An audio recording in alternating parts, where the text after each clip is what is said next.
بسم الله الرحمن الرحيم. الحمد لله والصلاة والسلام على محمد وآله الطيبين الطاهرين. اليوم 9/4/2026 ذكرى السنوية استشهاد سماحة الشهيد آية الله العظمى السيد محمد باقر الصدر وأخته العلوية بنت الهدى. بالنسبة إلى تشييع السيد الشهيد محمد باقر الصدر، هذا قد أقيم منذ سنوات برعاية سماحة السيد المرجع آية الله الفقيه السيد حسين السيد إسماعيل الصدر، ومرقده معروف ويزار ويتبرك به. وبالنسبة إلى العلوية بنت الهدى، هذه المنطقة التي سعدت بوجود المرقد الشريف والذي ثبت بكشف الدلالة وبالأدلة، وقبل أن يأخذ القضاء جزاء من المجرم القاتل.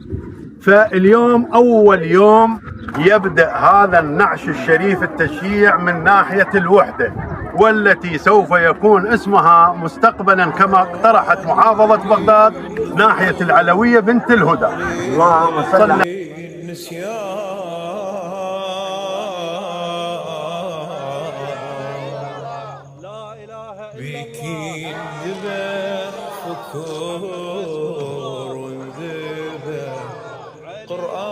قرآن بنتي الهدى تنادي والقلب لهفان. خويا يا صدور يا ريحتي الإيمان،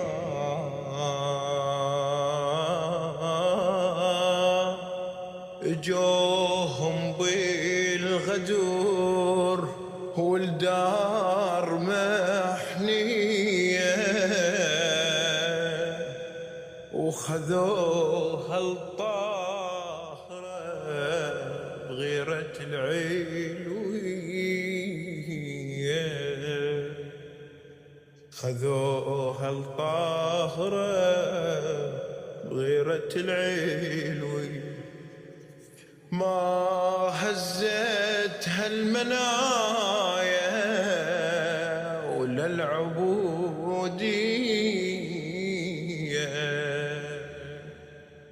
ما هزتها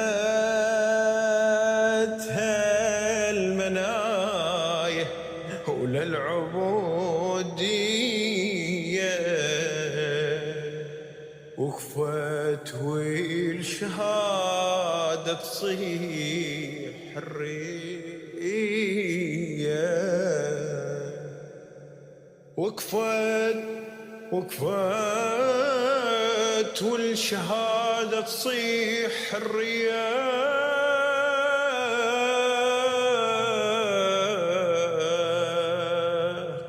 يا وصف الحبس غيب محاكي،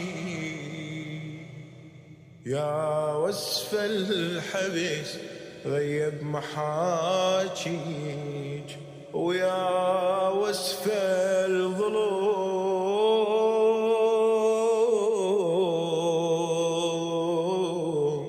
رادي طف مصابي، يا وصف الظلوم رادي طفي مصابيك، عطر دميك يزكي القاع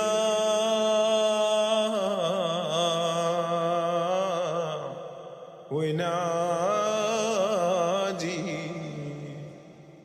عطر دمك يزكي القاع ويناديك، باقية بالضماير محدي محيج. يا غصة الفرقة ويا حزن هذا العراق،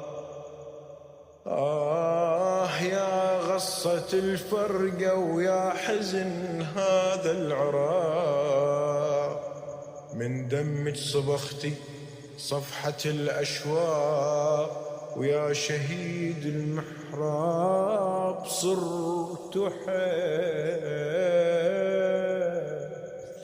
ويا شهيد المحراب